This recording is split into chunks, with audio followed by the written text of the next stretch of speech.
Some of us out of all of us. When I say this sentence, I'm sure most of us wants to be a part of some of us.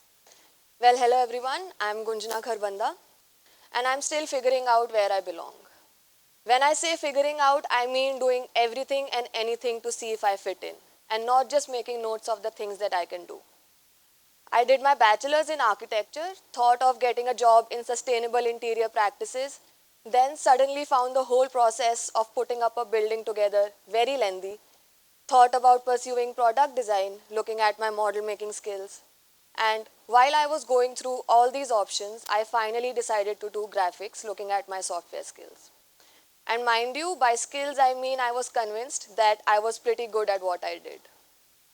As a kid, when I came across people who inspired me, I used to put on a blindfold and start heading in the same direction, hoping I'd end up like them.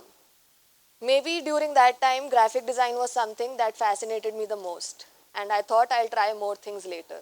One thing that has led to this thought process of constant change in me is my curiosity of what all I can do. My favorite pastime is to observe how am I feeling when I'm engaged in a particular task. Is it making me forget about my phone? Is it making me more curious? But most importantly, am I enjoying what I'm doing? My parents and my friends still worry that as soon as I'm stable in my life, I'll just come up with another brilliant idea to run to. During my second year of architecture, I was convinced after watching Grey's Anatomy that I'd be a great doctor if given a chance. In my world, dreams are not just fantasies. They are blueprints for a life lived boldly and authentically, where every twist and turn is an opportunity to transform reality into something extraordinary. Every idea that pops up in my head is the best idea I could have ever had. It's a win win mindset until an external force hits me with reality checks. There have been times when I realized that even if you're not happy doing something, you will have to do it for the sake of something. That could be earning money or finishing a project to get a degree. Or you have invested so many years in doing one thing, how can you just start something else from scratch? Or simply because once you have started, you can't quit midway. The moment I felt that I was doing something because of those sakes and not because I wanted to do it, I ran away from it. And when I say ran away, I mean literally, physically gotten up and ran away. And if someone wants to see a perfect example of how reverse psychology works, they should study me. This doesn't mean that there were no consequences. Of course, I had to deal with being called a quitter, someone whom people can't trust, being called unreliable. But what it did to me was to find ways to quit things differently, with the least amount of physical and emotional damage. There was no way I would have stopped myself from exploring more in this vast field of design. The grass is always greener on the other side, fits pretty well in here. And I think this plays a huge role in motivating us to change. I still run away, but with a little more caution. I'm sure most of us have faced situations where there was an exit gate, but we didn't take it. Why? Because there were a lot of sakes. Or maybe because we looked at them as exit gates and not entry gates to an expansion of our understanding as a designer. The times that we live in now have very high expectations of us. The older generations belong to a time where there were limited experiences and exposure, thus making them feel like they had to be the best at whatever they did and give their whole life to that. Now the times have changed, and with the kind of exposure one has of an extremely diverse world, we are unable to settle for just one thing. The idea of missing out has engulfed us, and it's a sentiment likely to only grow stronger with time. When I look at my journey to date and all the things I've tried, there is not a single regret of changing my decision and moving forward.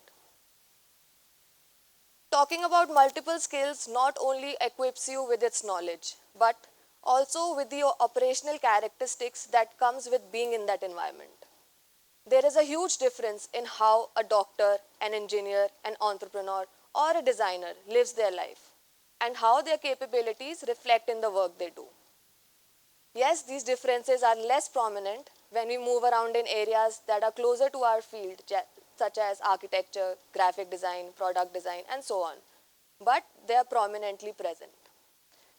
I've made these transitions for myself a little less complicated by choosing areas of my interest that are on macro level connected to each other. This made my diverse journey more relatable and growth oriented. Let me paint you a picture of a stubborn yet a passionate quitter. I got this tattoo in 2021. Don't do things you don't like. Quite a simple line, but means the world to me. While we talk about trying new things and acquiring new interests, these emotions, or one can say motivation, emerge from a fear that if you don't switch right here, right now, this is what you're going to be for the rest of your life. You feel a sense of urgency, like you have to pee, or else your bladder will explode. And when you make yourself feel that the stakes are that high, you won't take any risk of staying put. It's like your life is dependent on it. And if you don't switch, you'll die. I'm not even exaggerating when I put this feeling across like this. This fear, if not acted upon, results in a lingering grief of what all I could have been.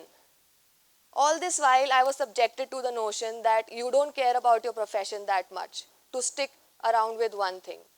But how I look at it is I love and care about my profession so much that I'm always in awe of the design world. I want to be a part of every idea, every process, and every outcome that comes with it. I want to know how a textile designer feels a cloth that evokes a certain emotion in them. I want to know how a graphic designer personalizes a brand that doesn't even belong to them. I want to be a part of the process where 100 iterations of a building are lying on the table with a massive lamp lit on top. I find these brains amusing and empowering. There is an abundance of knowledge to absorb, so why confine oneself to just one discipline? I crave for environments where more than one minds are colliding to bring to life one great idea. Once I develop an interest, I make myself obsessed, like a crazy stalker. Some people may say I'm not serious about my work just because they've met me during a time when I'm not engaged in their interested area. And I've learned my lessons and moved forward. Sure, you might not be able to go in the depths of a single thing, but that's the choice some of us have to make.